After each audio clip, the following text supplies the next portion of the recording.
Centro Paradeportivo Sin Límites presenta Depor Sin Límites, el primer programa paradeportivo del Perú, con noticias, entrevistas, entrenamientos, fisioterapia y más, enfocada al mundo paradeportivo. La bienvenida a Mirela Orbegoso Rengifo. Mirela, ¿cómo estás? Mucho gusto. Gracias por aceptar la entrevista con Depor Sin Límites. Muchas gracias, buenas tardes. ¿Cómo estás tú? Bueno, Gusto de Mirela, conocerla para y de contarles, estar es fundadora y presidente de la Asociación Yo Cuido Perú. Así que convocamos a Mirela porque nos llamó mucho la atención acerca del trabajo que ellos realizan. Y la primera pregunta que yo te haría, Mirela, es ¿cómo nació Yo Cuido Perú? ¿Cómo fue el punto de partida de esta asociación que ahora ya tiene muchos integrantes y que realizan y tienen un impacto social muy importante y van creciendo con el tiempo?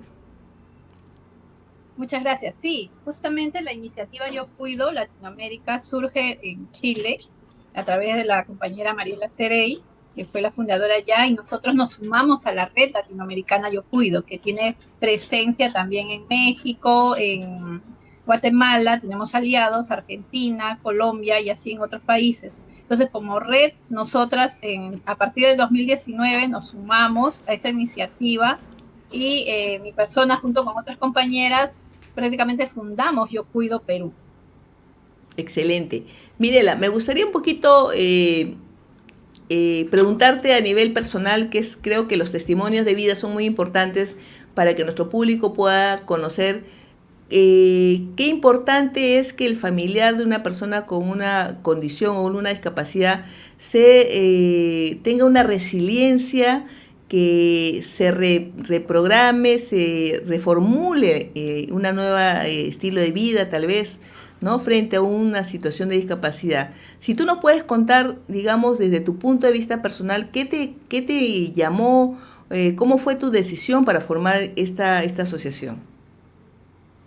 Bueno, la misma necesidad, ¿no? Que al pasarnos, y que todas las personas pasamos, papás, mamás, todos los familiares, cuando llega a nuestras vidas esta situación de discapacidad, cuando nos dicen desde el primer momento el diagnóstico de nuestros hijos, pues es un mundo aparte, nuevo, distinto, que no conocíamos. Entonces, lo primerito que, como yo recomiendo siempre a todas las familias que les pase esto, lo primerito es que sí es un golpe muy fuerte porque cambia las expectativas a futuro que teníamos de nuestro hijo o hija, pero la importancia y por qué nosotras, y por qué en mi caso me llama a hacer esto, es por la misma necesidad de conocimiento, de informarme, ¿no? Y de cómo asumir este gran reto que ya Dios y la vida nos pone en esta situación, ¿no? Entonces, por esa misma necesidad, conformamos esta agrupación, ya que el objetivo es que entre nosotras y nosotros, padres, madres, familiares, podamos encontrar un espacio en el cual libremente podamos nosotras mismas expresar nuestro sentir.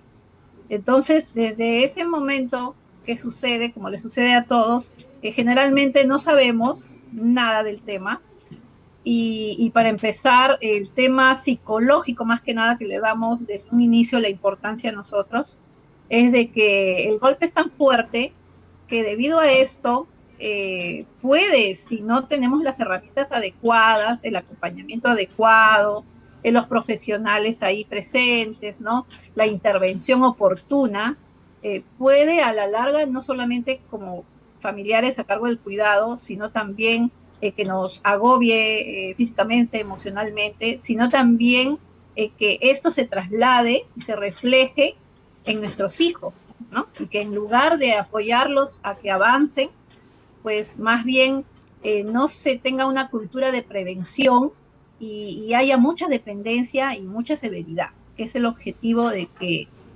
veamos de esta manera que el organizarnos haga posible que las familias avancemos en conocimiento, en herramientas para poder intervenir de manera adecuada junto con los profesionales de salud o otros profesionales terapeutas u otros socializando y demás factores que tienen que ver para que impulsemos con estos cuidados a que nuestros hijos avancen según cada uno lo que más pueda, ¿no? Y puedan lograr un proyecto de vida, una mejor calidad de vida, y se logre dentro también del enfoque de derecho de las personas con discapacidad, el tener apoyo y cuidados dignos que hagan posible que ejerzan sus derechos como cualquier otro ciudadano también, ¿no? Y tengan esa autonomía y esa decisión.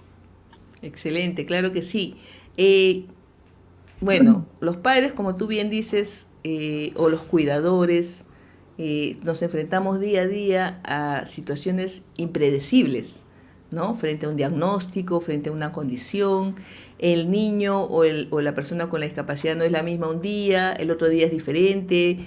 Nos enfrentamos a situaciones que a veces como cuidadores o como familiares pues nos vemos desafiados en nuestro estado mental, en nuestra salud física, hay estrés, ¿no?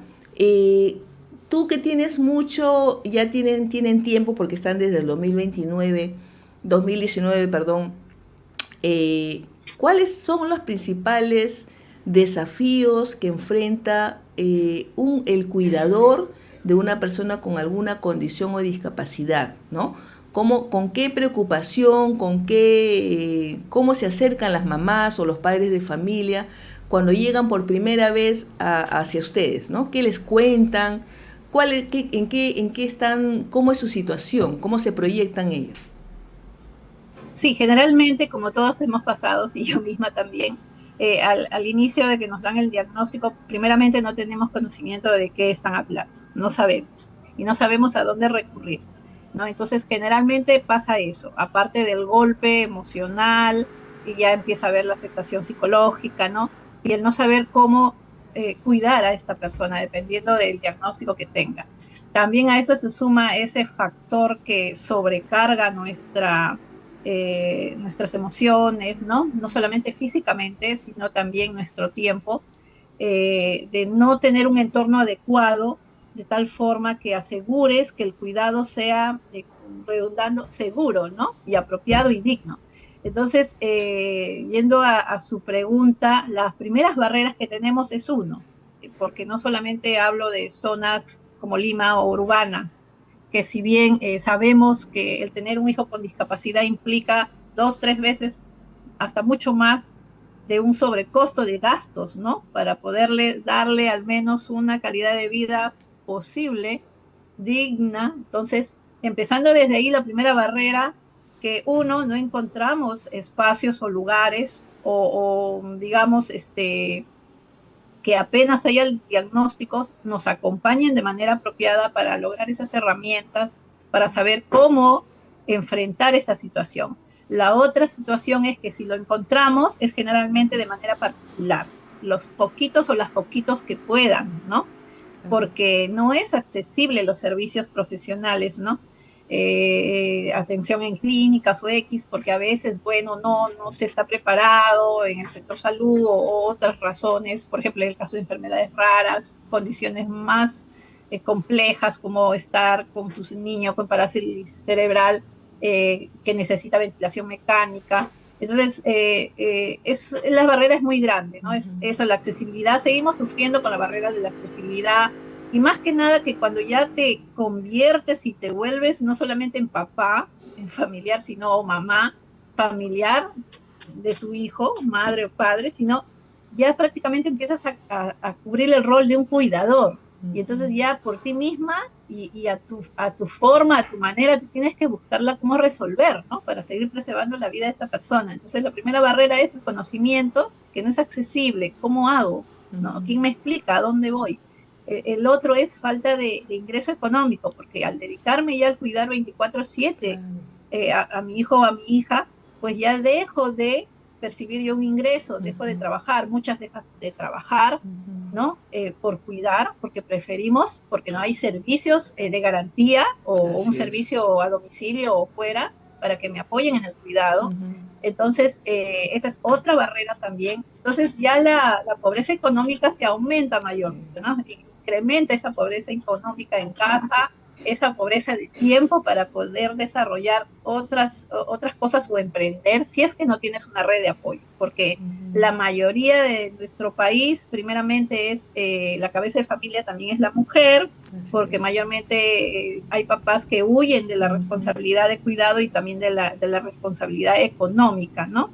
Que deberían dar para sus hijos. Entonces, empezando de esto, se nos cierran las puertas y entonces al familiar que está pasando esto, a la mujer, a la mamá que está sucediendo, viviendo esta situación, de hecho que va a tener un desenlace o una consecuencia, mejor dicho, negativa en nuestros hijos, porque si yo no puedo trabajar o no puedo, ni siquiera tengo un capital semilla para empezar un emprendimiento, no tengo quien me apoye en esto, no tengo dónde aprender, ¿no? O no puedo acceder a teletrabajo, o las madres que trabajan fuera no les dan licencias para emergencias o adaptaciones en el horario para que puedan tanto cuidar en casa y no se perjudica el trabajo de fuera remunerado.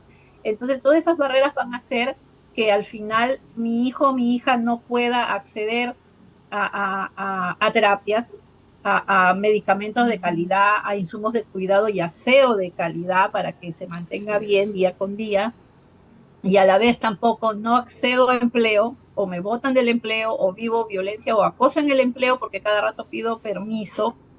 Entonces, tampoco mi hija va a poder avanzar en las terapias, no va a poder acceder a educación y por lo mismo, ¿cómo va a avanzar para una inclusión laboral, ¿no? Entonces, es una cadena que sigue, que sigue, que sigue, y al final termina la escuela, pasaron los 20 años, no pudimos incluirlos en ningún lado, no tienen socialización con sus pares, con compañeritos, acceso al taller y en función también al tipo de discapacidad, cuanto más severo, más necesidad de cuidados y apoyos. Entonces, todas esas barreras realmente hacen que no solamente nosotras sufrimos por eso viendo hacia nuestros hijos, esa frustración que tenemos, ¿no? De ver por qué mi hija tiene derecho a estar en un taller, tiene derecho a acceder a educación, tiene derecho a un transporte digno. Y empezando que, soy sincera, en nuestro grupo muchas todavía hasta ahora no pueden ni comprar una silla de ruedas básica estándar, ¿no? Vivimos entre nosotras de apoyarnos, de la donación de alguna compañera que lo dejó y le pasa a otro compañerito, o de intercambiar medicamentos cuando no hay. Entonces, son unas barreras tan terribles que ya no solamente nuestros hijos, porque sabemos que la discapacidad no es ellos, no son ellos, ¿no? Sino la discapacidad es el entorno que no es amigable, que no está adaptado. Entonces, eso también influye en nosotras y ahí es cuando queremos parar ese círculo vicioso, ¿no? Porque a futuro no solamente me daño psicológicamente, físicamente, sino que también ya el cuidado se hace como rutina, como algo mecánico y puede haber en algunos casos también, felizmente no es en todas las familias, pero sí puede haber un desgaste tan fuerte que al no tener, por decir, una persona con discapacidad que necesite psicología, en el caso de ciertas condiciones, ¿no? Un tratamiento adecuado, ¿no? Las terapias adecuadas, ya empieza a caer ya en situaciones también de llegar a ser, por ejemplo, paciente psiquiátrico, empezar a tomar medicamentos ya por la ansiedad. Y eso también a nosotras nos lastima, nos daña, y el desgaste que tenemos el día a día, y los años pasan, o sea, es un sinfín de factores y barreras que llegan a veces a situaciones ya de violencia. Entonces ya, por más mamá amor que tengas o papá amor que tengas, estás tan desgastado, ya pasan los 50, 60 años cuidando a una persona adulta, ¿no? Que necesita pañales o que pueda estar cada rato escapándose y se pierde. Entonces, todas esas barreras que tenemos que también es un detonante a violencias, ¿no? Entonces, creo que en global te dije todas las barreras que se experimentan, pero esa es la realidad que se vive, ¿no? Sé que hay avances, pero todavía nos falta muchísimo, y que todos pongamos de nuestra parte, ¿no? Empezando desde las familias y la comunidad y el Estado, ¿no? También trabajar articulando para buscar soluciones. Efectivamente, yo coincido plenamente con lo que tú dices, Mirela. vivo esa realidad y creo que es una estadística más, ¿no? Sin embargo, es importante que iniciativas como la que ustedes plantean, que es la Asociación Yo Cuido Perú, que me dices que tiene también sus propios iniciativas en otros países, se unan porque esta es una problemática que no solamente le corresponde o es propia de Perú, sino también de otros países donde los gobiernos, digamos, o los estados no tienen políticas definidas para los cuidadores.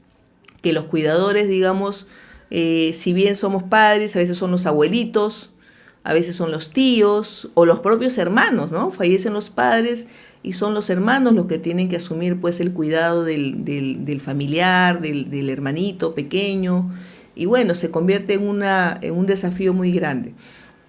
Pero el tema creo que es importante ponerlo sobre el tapete, es que considerando todas las barreras que son una realidad, porque lo que tú dices es una realidad palpable, que estoy segura que muchas de aquellas personas que nos escuchan se sienten plenamente identificadas, y yo soy la primera en admitirlo, me siento plenamente identificada con lo que tú dices, porque ese es mi día a día, ¿no? Yo tengo, como ya lo he comentado en el programa, pues soy madre de 2 niños con condición de autismo y 10 años, entonces he vivido lo que significa que se salgan de la casa, ir a la policía, que los vecinos nos ayuden a ubicarlos, y de verdad que es un estrés diario que definitivamente pues si es que no estamos fortalecidos nosotros como cuidadores, difícilmente vamos a poder tener una estabilidad en el hogar.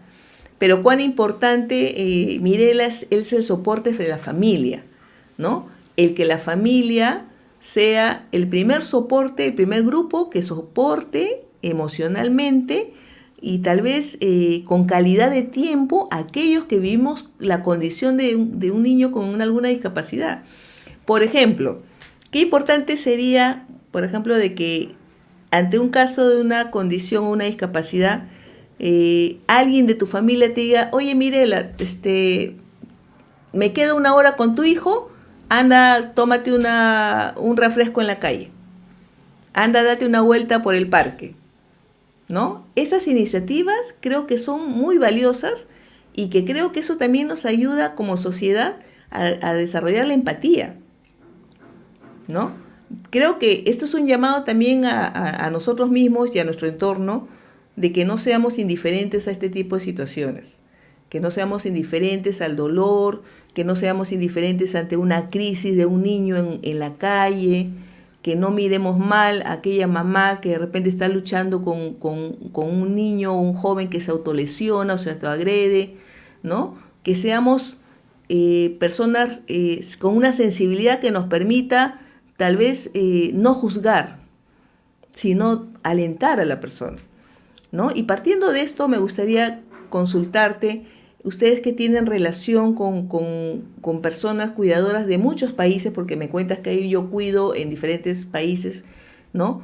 ¿Qué experiencias exitosas han logrado recoger tal vez de ellos en sus países, en sus ámbitos, donde también hay un yo cuido que agrupa a cuidadoras? Bueno, nosotras como red latinoamericana, más que nada trabajamos para el tema porque tenemos varias áreas, ¿no? Por ejemplo, acá en Perú, cada una según su realidad, sí tenemos normas entre nosotras, pero cada una según es su realidad y su situación, pues ya hace su planificación cada año de qué trabaja, qué va a hacer, según la necesidad, ¿no? De la comunidad con discapacidad y de sus familiares cuidadores. En el caso de nosotras, igual que las demás compañeras de otros países, pues siempre articulamos en el tema de la incidencia, ¿no?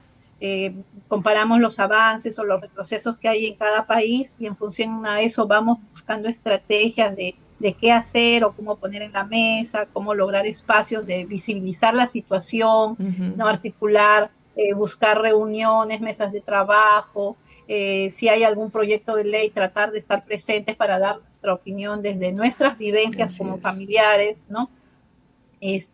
articular ahora, como estamos haciendo últimamente, alianzas y articular con organizaciones de personas con discapacidad también, ya que se ha reconocido también ya a nivel internacional el Día Internacional de los Cuidados y Apoyos. Entonces ya hay un trabajo y ya se está iniciando fuerte un trabajo articulado entre familias y personas y organizaciones de personas con discapacidad, porque no puede estar alejado. Entonces, eso nos ha servido a nosotras, también en algunos otros países como que están Yo Cuido, que ellos tengan algunas prácticas un poquito más avanzadas, digamos, que en nuestro país, que nosotras también aprendamos y lo apliquemos acá. Entonces, por ejemplo, acá en Perú, de lo que hemos podido aprender, nosotras estamos en función a nuestra necesidad, porque va a ser distinta, ¿no?, que otros lugares. Pero de todas maneras, como una guía, nosotras tenemos dos programas sociales, ¿no? Uno que es dedicado a Manos que Cuidan, que es dedicado a las personas familiares cuidadores, ¿no?, que se integran al grupo. Y el otro lo hemos llamado Corazón Púrpura, ¿no?, que es para todas las personas con discapacidad. ¿Y por qué Corazón Púrpura? Bueno, en el caso de Perú, de Yo Cuido Perú, porque la mayoría de nuestros integrantes con discapacidad tienen multidiscapacidad o está asociado a la epilepsia, ¿no? Entonces, como se reconoce con el color púrpura, ¿no?, morado, esta situación a las personas con epilepsia. Entonces, bueno, le hemos llamado así este programa. Entonces, tenemos esos dos ámbitos, la incidencia, el trabajo con el programa Manos que Cuidan, que es para solo los familiares, y Corazón Púrpura, que es específico para los chicos y chicas, ¿no?, en situación de discapacidad. Entonces, los avances en otros países, la articulación, nuestras reuniones y ver qué estás haciendo allá, por ejemplo, en Chile, que trabajan las compañeras, ya están logrando tener una casa Yo Cuido, en la cual van a impartir conocimientos a las familias, ¿no? Ya se articulan para casos de emergencia, lograr insumos de cuidados o alimentación, ¿no?, el acompañarse, el llamarse telefónicamente, ¿no?, y avanzar en la incidencia para la ley allá del sistema de cuidados, ¿no? Ya en Chile está con el proyecto de Chile Cuida, solo falta que se apruebe en Senado, si no me acuerdo. Entonces la idea es que ya se plasme y se trabaje articuladamente junto con el Estado y las organizaciones de la comunidad, ¿no? Claro. Ese cuidado comunitario que decimos nosotras. En México ya tienen el reconocimiento al derecho al cuidado y ya se está en algunas zonas de México avanzando en el tema de los cuidados, como las compañeras de Iztapalapa, que ya en el municipio han creado espacios, ¿no?, de respiro para las madres, en las cuales vas tú y hay temas de emprendimiento, ejercicios, descanso o simplemente ocio, y otros espacios donde los chicos puedan estar, en sus talleres también, y también como por ejemplo la innovación de espacios de lavanderías, donde las mamitas puedan ir a lavar sus prendas gratuitamente, ¿no?, o haya personas que den ese servicio, y también empujando el tema de la asistencia personal. En nuestro caso acá, nosotras trabajamos aliándonos con otras compañeras, más que nada preocupadas porque acá todavía ni se habla del tema, no se reconoce el tema. Entonces queremos que se posicione este tema y se vea lo importante que si la familia está consciente, como usted dice, que desde la familia, sí, ok, pero si la familia, por ejemplo, no participa, empezando desde mi persona, o el otro papá o X, que dicen, no, yo lo cuido porque yo solamente soy la única que lo voy a hacer bien al 100%, ¿no? Entonces, ahí es donde nosotros intervenimos con nuestros miembros o las personas que nos escriben o llaman o nos preguntan de qué trata Yo Cuido. Es de que para empezar a cuidar, nosotras primero y nosotros tenemos que cuidarnos nosotros primero.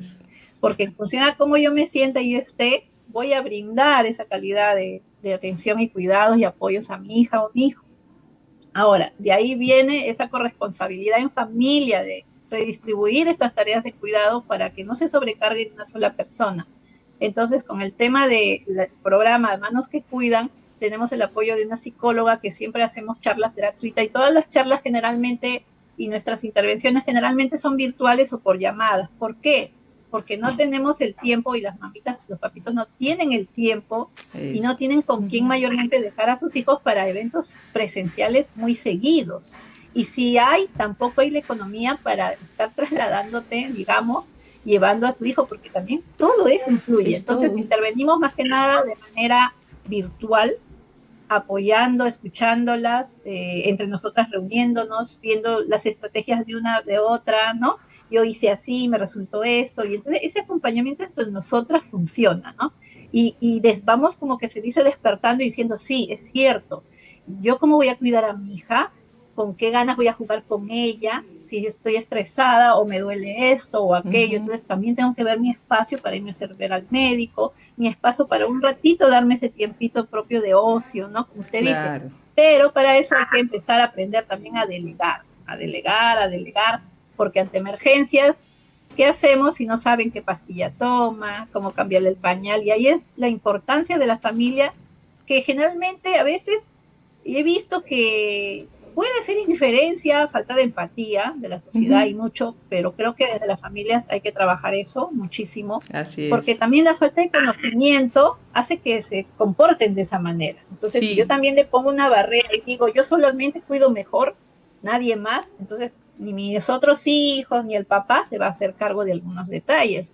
Entonces, por eso es importantísimo el que participemos en una red de cuidados y apoyo como nosotros hemos creado, en la cual hablemos todos estos temas y veamos cada familia cómo va avanzando. Y excelente. Sí, ya hemos logrado a través de estos años que familias ya se están empoderando, ya el papá participa, el papá se hace cargo, se turna con la mamá, los hijos mayores, ¿no? Entonces como que ya se va delegando estos cuidados, y también la persona con discapacidad va socializando con otras personas, no siempre con la mamá, y entonces ya también se abren, digamos, a otras posibilidades. Excelente. Claro, otros tipos de socialización, porque también ellos a veces hasta se aburren también de estar con nosotras mismas. Claro. Y eso se ve cuando llegan a la adolescencia. Uy, ¿no? Mirela querida, hay tanto de qué conversar, de verdad que nos pasaríamos 2 horas. Sí. Nuestro programa llegó a su fin. Pero yo te agradezco mucho, Mirela, por todo. Creo que vamos a tener que tener una segunda parte para continuar con estos temas, porque son importantísimos. Creo que sí. Y te comprometo, Mirela, para el último sábado de octubre, que podamos conversar de estos temas y más, ¿no?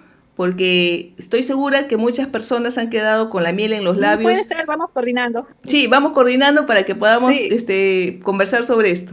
Así que contigo nos despedimos. Exacto. Le damos gracias a Red de Comunicación Regional, a todos nuestros amigos, y saludos para todos los integrantes de Yo Cuido Perú, y pues felicitaciones por el trabajo que realizan. Así que nos vemos el próximo sábado, amigos. Gracias por su sintonía.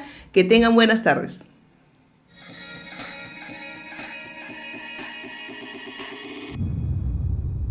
Gracias por sintonizar Depor Sin Límites. Dirigido y producido por José Carlos Casas Carrión. Los esperamos en nuestra próxima edición con lo último del mundo paradeportivo. Here we go.